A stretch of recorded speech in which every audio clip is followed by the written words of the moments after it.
It's aviation's final frontier. Cowboy pilots who deliver small, used aircraft. Couldn't make this stuff up, man. Across distances they were never meant to fly. Woohoo! This is the most extreme type of flying you can do. Cabin. Watch it. Slow down. The planes can be too much to handle. It's like a caveman trying to figure out the Concorde. The pilot's too exhausted to fly at night. All you can see is black. There's no horizon. There's nothing. There's a lot of pilots that have died just because of that. But as long as there's money and fuel to burn, Are we gonna live today? I think so. they'll live to fly another day.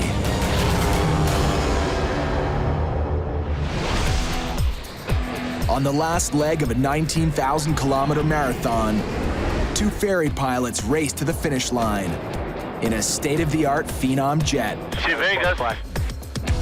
See the airport right there? Slow down, slow down, slow down. Marcio Lucchesi has flown plenty of these babies, but this is the first jet flight for Kerry McCauley, and he'll be landing it in front of the new owner.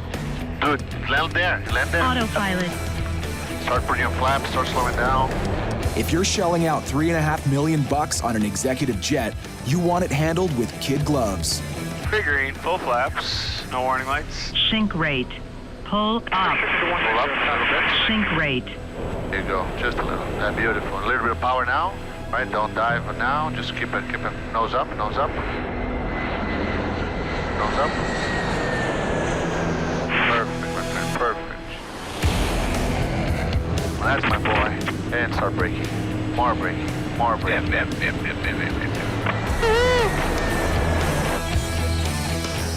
Big guy. Congratulations.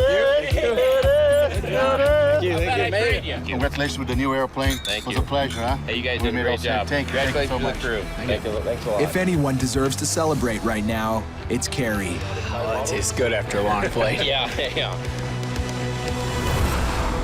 This trip, flying halfway around the globe, from Australia to America, was his trial by fire. Cabin. Cabin. Cabin. Cabin. Learning to take orders from a computer. What the hell was that? Stall. Stall. And trying to hold it together when everything's falling apart. Kerry did really well. I was not expecting for him to pick up as quick as he did. Yeah, man, looking forward to do it again. Yeah, they say you can't teach an old dog new tricks, but you can teach an old pilot how to fly a jet, apparently. Kerry might have plans to cool his heels in Vegas, but he won't get the chance. Yeah, it seems to be a nice plane. I haven't seen it myself, but the broker told me it's nice. Back at head office, boss Corey Benson just landed a big contract to deliver a plane to Argentina. And he wants Kerry on it right away. This is Kerry. Hey, Kerry, it's Corey Benson, CB Aviation. How are you? I've got a trip that just came up extremely quickly. I need you to captain a Navajo down to Argentina. Yeah, sure, no problem. There was another ferry company that was doing the flight, and they quit halfway through. So the client called me in a panic and is begging for us to do it. This is a chance for Corey to grow his new business and to succeed where others have failed. I had no idea how I was going to put it all together, but in this business, you got to be able to make things happen. The rush is on. Best case scenario for me is I don't hear from them. The plane takes off, they handle any issues that comes up, and I get a phone call that the airplane's delivered in Argentina. The plane is a '79 Piper Navajo Chieftain, a stretch limo version of the regular Navajo with souped-up engines. Kerry's back in his element with the kind of plane he's flown for 20 years. Check the oil caps are all secure. 11 in the right and then 10 and a half in the left. His co-pilot on Corey's rush job is Stu Sprung, a guy he's flown with once before. This opportunity came up very last second, but I was able to free myself up and get here in a day's notice, essentially. Stu's a far less experienced pilot with a fraction of the flying time Kerry's got under his belt. Just about all set? Yep. So on this flight, there's no question who's in the driver's seat. I've been chosen to be captain, or however we want to put that. So, we're gonna be working as a team on this. All the decisions be basically mutual. But if push comes to shove and someone needs to make a decision, I guess that'll kind of fall to me. Right. Let's get out of here. Right 360, 22, clear for takeoff, 608. We got gas on the main. We got an undercarriage. We got mixture. We got props. Do you want to take off? Sure. Right away, Kerry gives Stu the chance to show his stuff. I will get the gear. A little heavy. Your nose down. Gear coming up. Nose down, nose down, nose down, nose down. Okay, you got it? Yep, You have the controls. They'll head first to the islands of Turks and Caicos, then fly another 8,000 kilometers south all the way down to Argentina.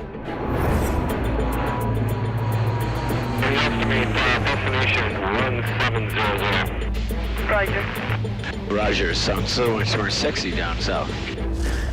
But as they approach Turks and Caicos, Kerry spots trouble. Boy, that gauge is kind of pegged. Yeah, you're right. It's not vibrating. I do not like that. No, I mean, we're not at an extreme power setting at all. The oil temperature gauge shows the right engine is running hot. The right engine always does burn a little hotter. Cylinder head is normal, and the oil temp is super hot. It's just not making any sense. Still, it makes me nervous. I don't like a needle touching the red line. If it's not that gauge, we could cook this engine in a heartbeat. If the engine is overheating, it could set the whole plane on fire. I want to get this thing on the ground. I don't want to screw around. That gauge is making me really nervous.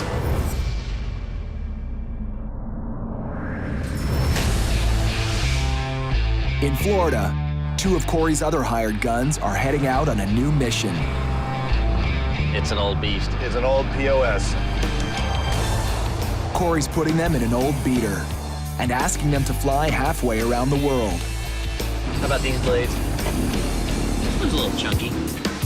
Captain Pete Zaccagnino is a test pilot, a guy who lives to fly.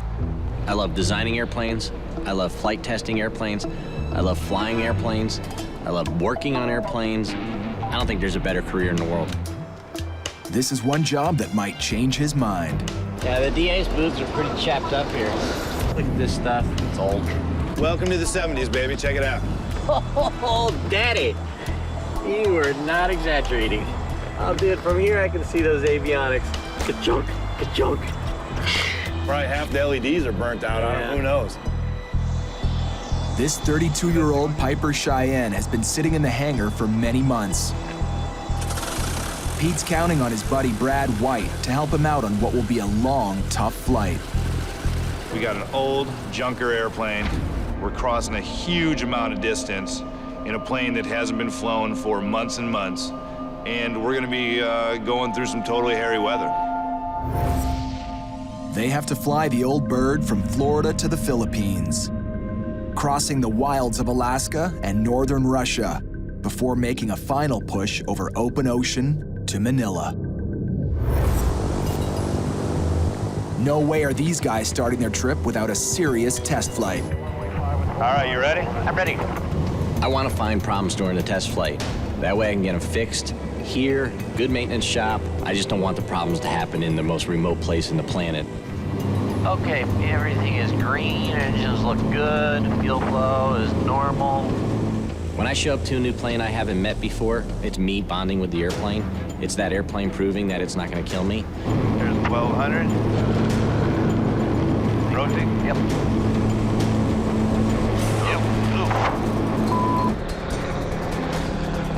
Yeah, that trim is a little funky. Yes, it is. Trim controls small flaps on the tail that are crucial for climbing and descending. Man, that is weird.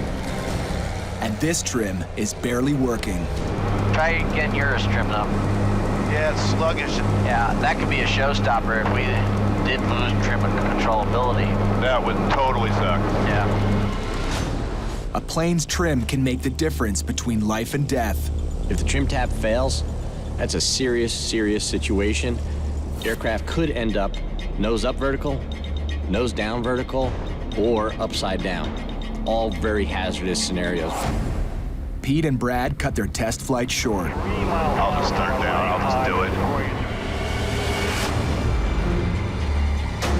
As the Cheyenne comes in for a landing, the trim decides to behave. 3 green, no red, full flaps for clear to land. Alrighty. But not many aviators grow old, flying unreliable equipment. Well, we got a major trim problem. Yeah.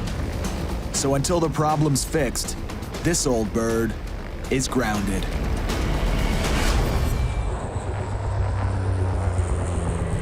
"2,700 meters over Turks and Caicos. From you have the fuel inside? Negative, not just yet. There's a cloud in the way. The oil gauge is telling Kerry and Stu they have an overheating engine, so they're trying to land the Navajo as soon as they can. Seat belts, fuel pumps. Gear coming down.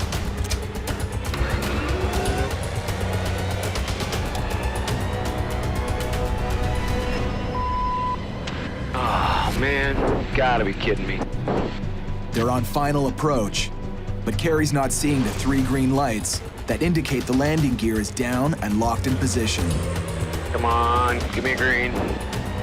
We only have 2 lights. Ah, son of a... Dang it, dang it, dang it. All right. Now they're in double trouble. Cycle it again? Yeah, hang on. Purple Tower 608, we've got only 2 gear lights. We're going to do a 360 and recycle our gear. Okay, confirm you're gonna do a 360. That's affirmative. By jogging the wheels up and down, they're hoping the gear will snap and lock into place. 003. All right, Come on, baby. Papa needs 3 green. 1, 2. Start up at the booth. Negative. Oh, wait. We got it. You had it twisted. Looks like it was just a loose dimmer switch. Okay, Purple Tower 608, we got 3 green. Okay, 3 green. 27608, check to the land 1-way 10. We are clear to land. One problem solved. Now they just have to get the Navajo safely on the ground.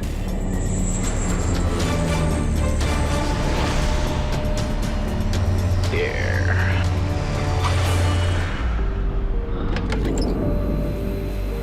Well, I am really happy that we have 3 actual wheels beneath us. Crashing is not good. Ferry, helicopter 6606. Woo. All right, leg 1 in the can. While the plane's being refueled, they investigate. Let's take a look at that engine. Yeah. I'll record what these guys get on the fuel, too. Yeah. Well, we're gonna see how much oil we got in this girl. See if that was possibly the problem.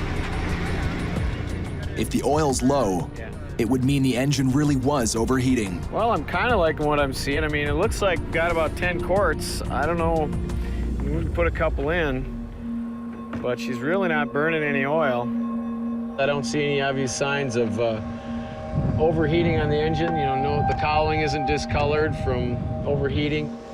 The worst case is that this is a bad sensor and we can't see what the oil temperature is. And, you know, it's a judgment call from here. As near as I can tell, we're still good to go. They're feeling optimistic until they realize how much fuel they used up on this first leg. 1, 2, 3, 400. 1, 2, 3. There's 500. You can keep the rest. I'm not liking the fuel burn. That burned a lot more gas than I thought we were gonna. It was just over 3 hours here. We only have 40 gallons left, and we were not running super hard. They push on from Turks and Caicos to the Dominican Republic and on to Aruba. There, Kerry does some new fuel range calculations. We've got to do a little checking. And Stu calls Corey to keep him in the loop. Our fuel burn, even at most lean, is way off on this thing, so we have to look at our legs again because our range is shorter, so it's not exactly the performer that we were hoping it would be. Let me know how it goes. Have a safe flight. Now their trip will take longer, so Kerry's keen to keep moving today. I'd like to file our flight plan to Trinidad. When you want to leave? We're leaving soon, right now. Right now, right away? Trinidad is closed. You mean it's closed? It's an official holiday. so you can't leave today. That's crazy. All right, well, frustration level's running really high. As a ferry pilot, I love to put a lot of miles behind me every day. I just, 1,500, 2,000 miles a day, that's kind of standard. They've flown less than half of that, and with nowhere to go, the day is suddenly over.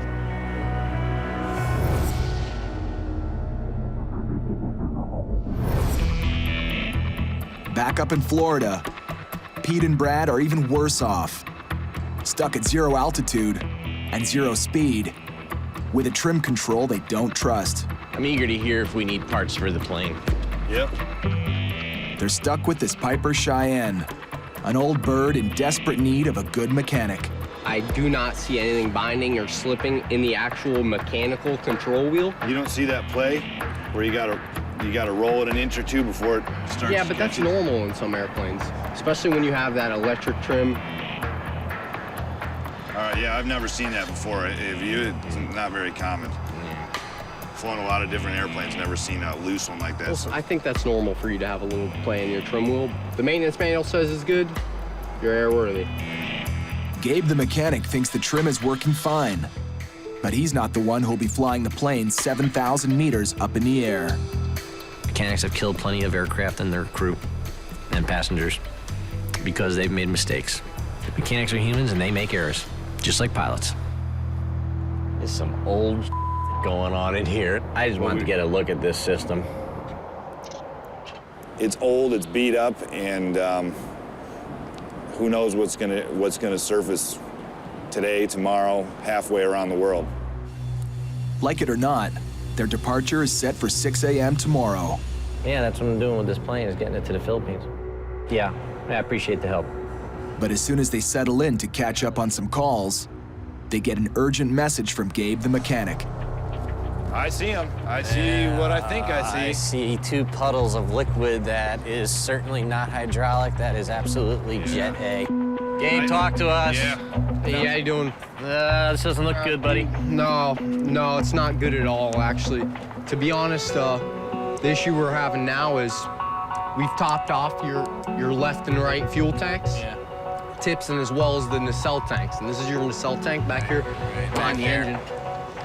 And what I see now is you have a leak coming, a fuel leak. I see it. Coming from your left-hand nacelle tank.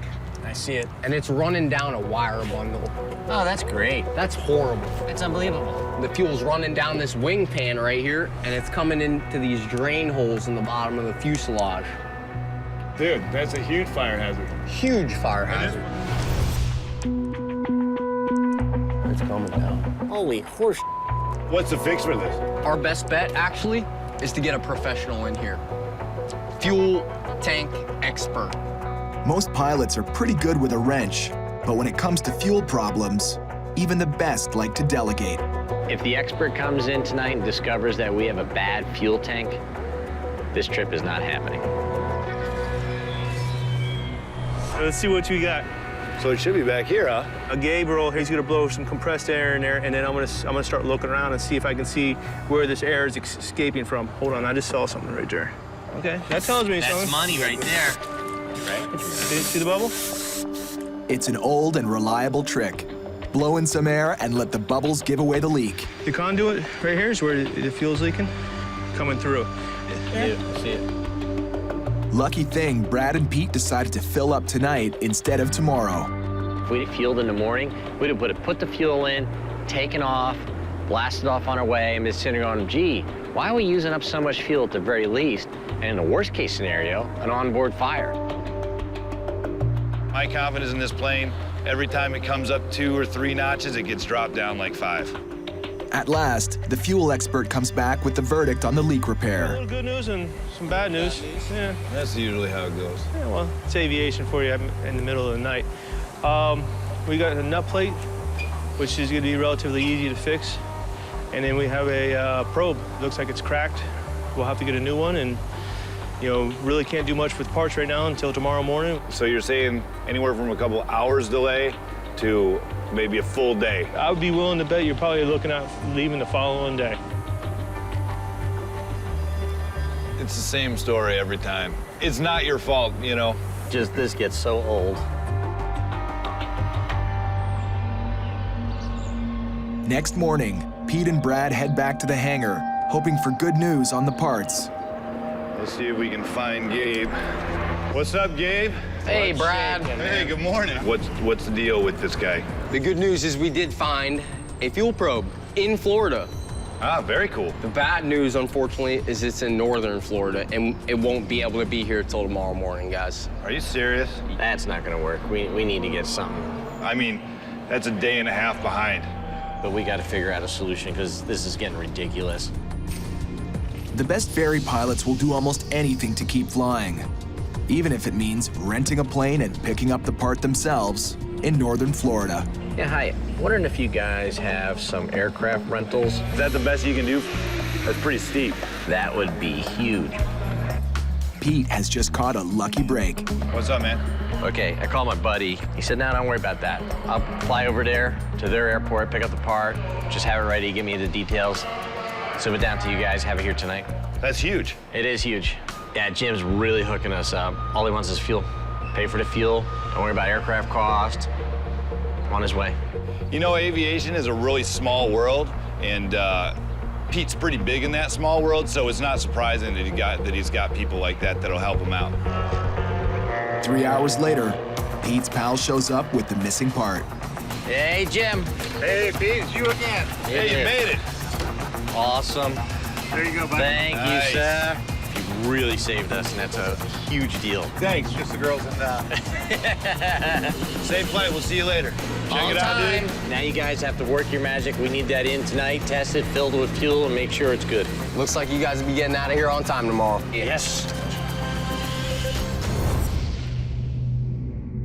Down in South America, Kerry knows that the next leg of their flight can be deadly. If we get to the point of no return and we're screwed, you know, we're gonna be looking for options. It's almost 1,000 kilometers from Georgetown, Guyana, over non-stop Amazon jungle to Macapá, Brazil. This is the long one, kind of the dangerous one, because there's no airports in between, nowhere to go. If we have a problem when we're out of range of either airport from going down in the Amazon. All set, Stu? Let's do it. Then we get to test our survival skills. They'll be pushing the absolute limit of the fuel range for the Navajo.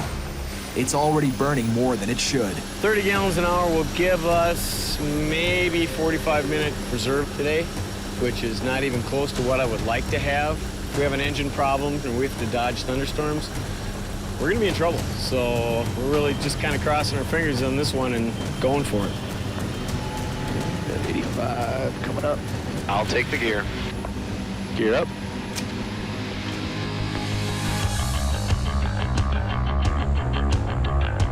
We got some time to make up. We do. An airport holiday yesterday in Trinidad put them behind schedule. That's why they're gunning it today. This thing is turbocharged. It goes a little faster, and we get just a little bit more range the higher we go. So, see what that does. I'd say we just do it. Hang on, a couple bumps. Woo! There we go. The weather isn't doing them any favors. If these headwinds get any worse, we're screwed. That is slow. We got to be pushing a 35-mile headwind. They're slowing down and using a lot more fuel than they'd planned. That's not good. Keep an eye on that fuel pressure, because if that thing sputters while we're on approach, we gotta go to those boost pumps right away. Okay. 36.6 miles. Come on, baby. Now the engines are sucking in the tank's reserves. I'm putting my shoulder harness on now. Probably not a bad idea. At least one of the engines should still be running by the time we get there, but they're running pretty low, so I really hope we make it. Oh, there we go. That's one engine sputtering. Boost pumps on. We have fuel pressure. They managed to pump just enough fuel to the engine to keep it going. Macapa Control, November 27608. Like priority landing, fuel critical. 23 miles from Macapa. Right ox tank's dead. Now we're on the right main tank, and that one doesn't have much gas in it either, so. Kerry knows he has to nail the landing, because this time there's no second chance. Come on, come on, come on, come on, come on. Okay, pre-landing checklist. Gas, not much on the fullest tanks. Undercarriage, down, 3 green, 1 in the window. Fuel pumps on. Mixture's full rich, fuel pumps on. Just a little bit more. So I think we're high enough to glide in there now. If we lose an engine. Yeah, if this quits now, I'm aiming right for the end of the runway.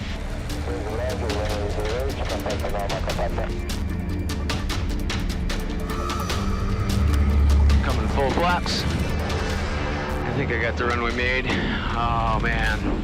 Yes. Ay, ay, ay, ay.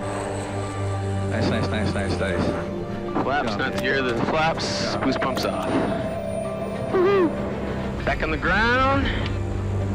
Safe and sound.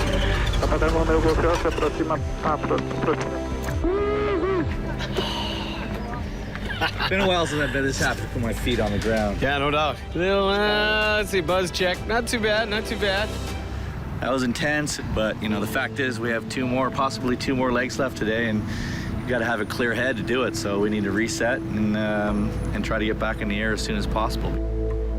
Stu and Kerry are still 4,000 kilometers from their delivery target in Argentina, with only 3 days to go. All right.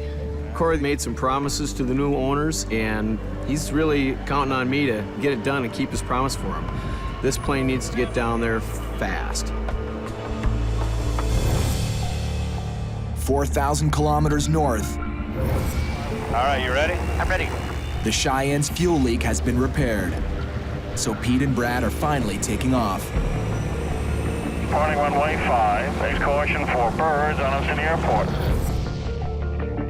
They have a giant marathon ahead of them, 16,000 kilometers, from the sandy beaches of Florida all the way to the Philippine jungles. Yes, redoodle. Next stop's only 8 hours away. Today they'll fly 3,300 kilometers and stop in Utah to refuel. At least, that was the plan. Because now, the Cheyenne is showing her age all over again. Got ice all over this windscreen and it sucks. I can't see anything. Nothing.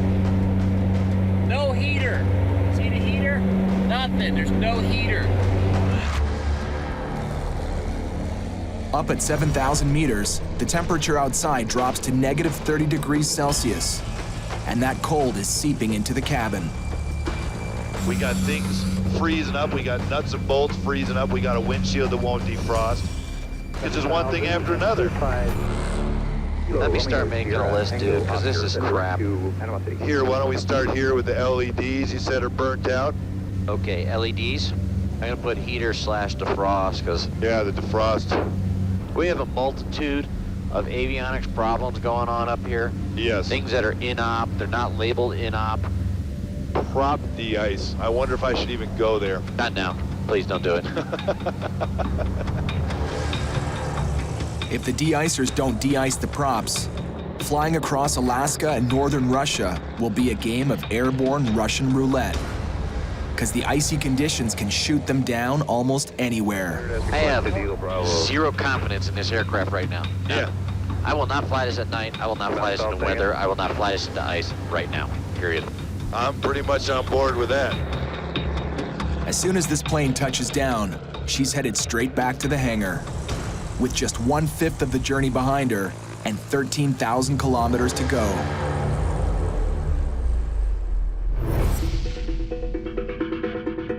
In Brazil, Kerry and Stu are down to a tight 2-day deadline to deliver the Navajo to Argentina. But Stu's just met a guy who can help them big time. From Macapá to Foz do Iguaçu. Going this way, 1601. The direct was 15. Yeah, 15 something, yeah. Jonas is a Brazilian ferry pilot who's also delivering a plane to Argentina. 1,545. That's 3 legs. Direct. That's you 3 can do legs. 500 each. He knows the back routes well, and he's offering to fly them over some shortcuts that'll save them a huge whack of time. We really scored. Having a native to escort you is unbelievably lucky. So that's why I really love ferry flying. I love going to the small airports and meeting all the pilots. You know, I don't like going to big international airports and meeting bureaucrats. That's just painful. It's like getting a root canal. Being able to fly to smaller airports, just get fuel, no flight plan, be on our way. It's huge. It's the biggest scoop of this whole trip.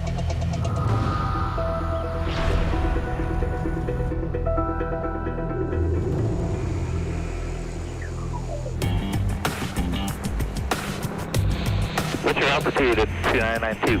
Oh, there it is. Just about 2,500. We got you. See him? Oh, yeah, I got him. All right, we got you, thanks. And you got the next airport on the GPS? From Macapa, Jonas will take them to a tiny airport in Araguana, way off the beaten path. It's much more direct than the route Kerry and Stu had planned. The other frequency now is 12345. That's the frequency for the airport? Yeah, that's the frequency for all uncontrolled airports. Araguana. I never thought I'd make it here. Never knew it existed. There you go, beautiful.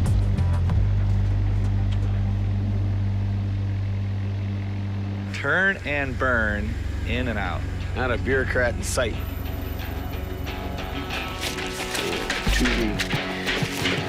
The fastest stop of the entire trip. It's amazing. For the first time since Stu and Kerry hit the clouds, they've got a decent chance of making good on Corey's promise to deliver this Navajo to its owner on time. Now all they have to do is keep up with their new friend. For 9 hours, Pete and Brad have pushed this limping Cheyenne across the Midwest. Holy cow, my feet are, I think, frozen to the floor. And that's with a newspaper insulator. Yeah, that floor is colder because I don't have the sun here now either. Just add it to the list of the other stuff that the mechanics got to look at when we get to Utah. Their Utah pit stop is home base for boss Corey Benson. They can't wait to unload on him. I'm looking forward to passing him the keys and saying, all right, we made it this far, it's yours. Good luck, sucker. Good luck, sucker. Now you can see what you gave us to drive halfway around the world.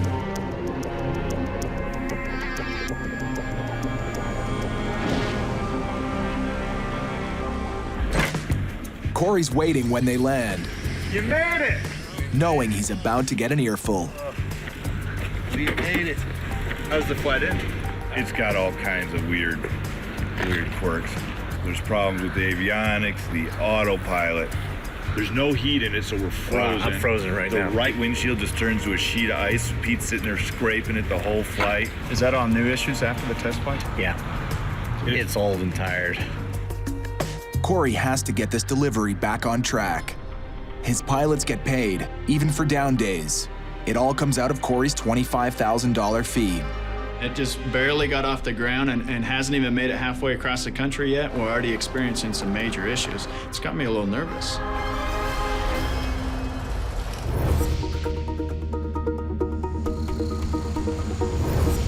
With the help of Jonas, the Brazilian ferry pilot, Stu and Kerry have crossed this country in record time.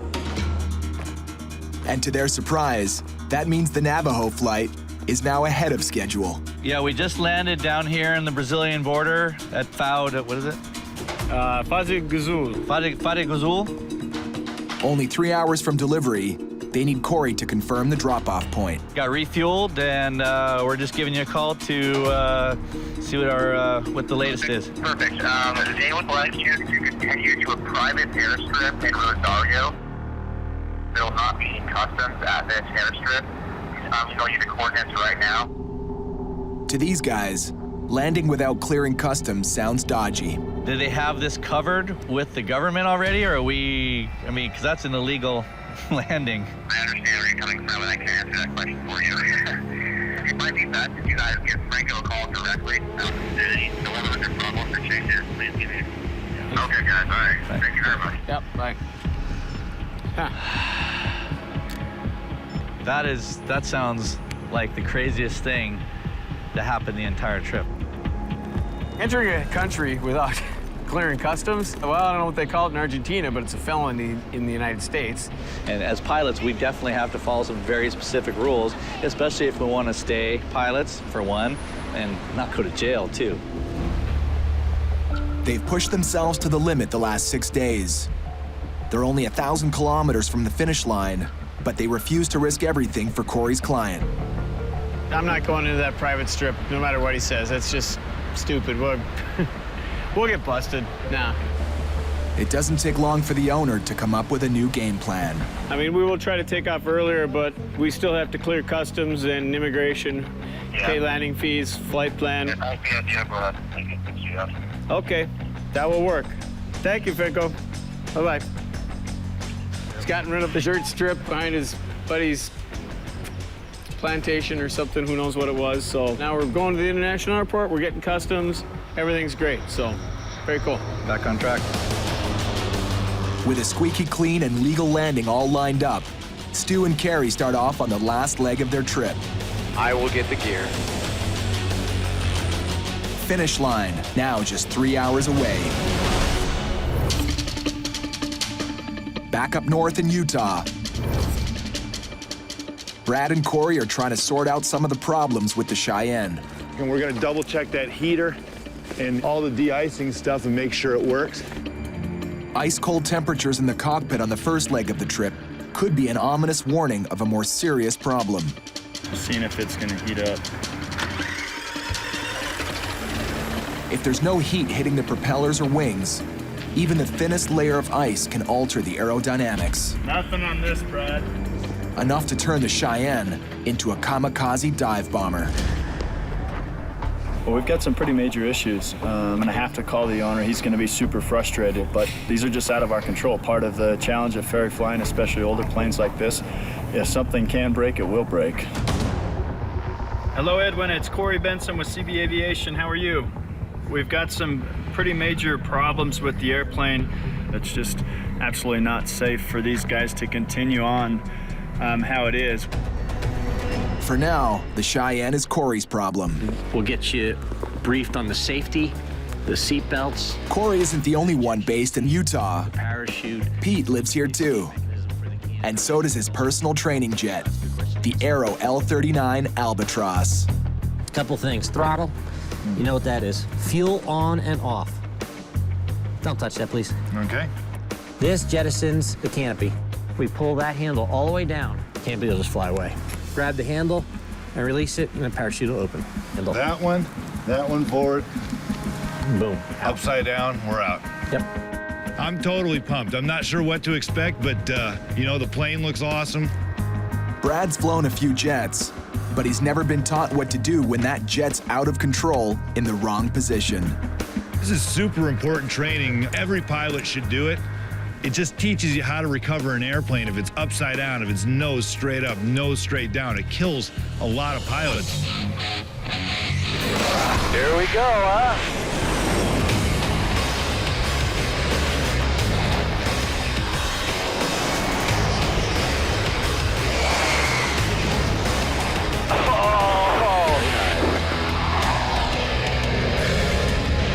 Synchronize on the vertical up to 7,000. Very cool. Pretty sweet, huh? Yeah, it is. I love the view, too. How much did you load it up there when you pitched up to 45? About 3 Gs.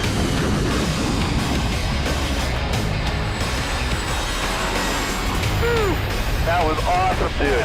Okay, you got the aircraft? I've got it. Okay, full aileron left or right. Oh, sorry. That's okay, that's all right. Sweet, roll it out level. Isn't that cool? Woohoo! I'm digging it. Gonna roll inverted. I'm gonna float it down to the horizon. That's about good. Now roll back. Dude, how cool is that? And that bitchin'? That's bitchin'. Yeah, that was awesome, dude. Pretty cool, isn't it? Yep. That's a good sign right there.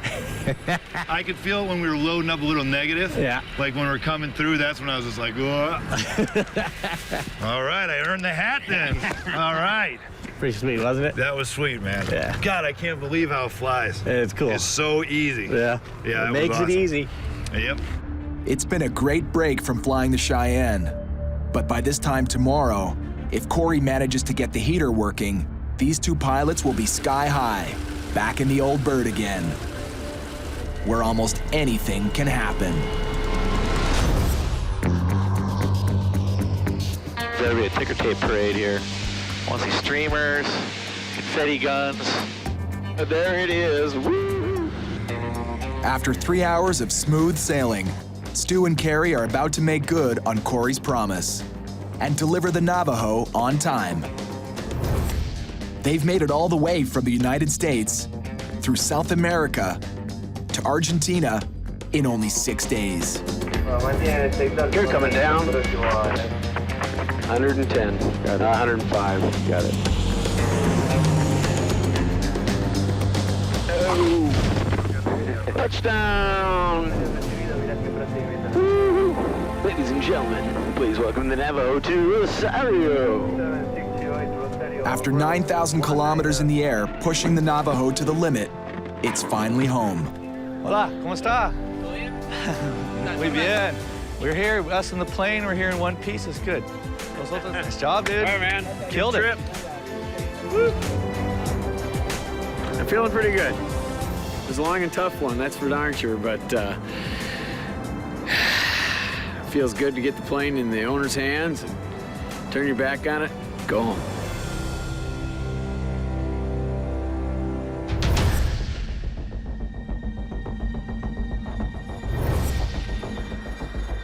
Pete and Brad know the Cheyenne will never fly like yesterday's L-39 jet. But Corey and the mechanic did get the prop de-icers working. Hey, John, what's the word? Hey, Brad. Hey, Pete.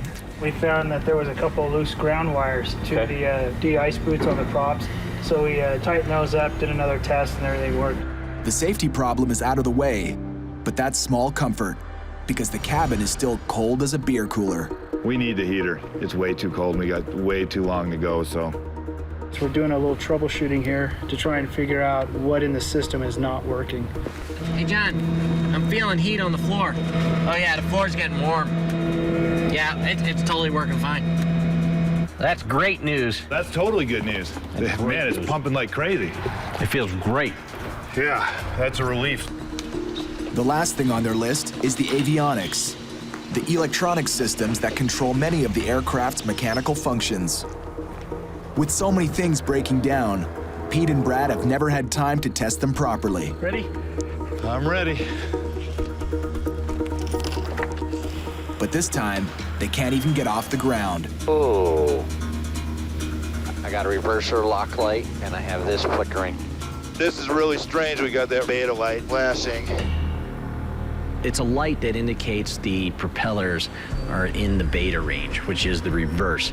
And having the engine allow the propeller to go into reverse in flight is extremely hazardous. See if he answers it Sunday. He doesn't know my number. This is Corey. Hey, Corey, it's Brad and Pete. How you doing? What's going on, boys? The plane is giving us an indication that there's something wrong with the beta on the left engine. The plan of action.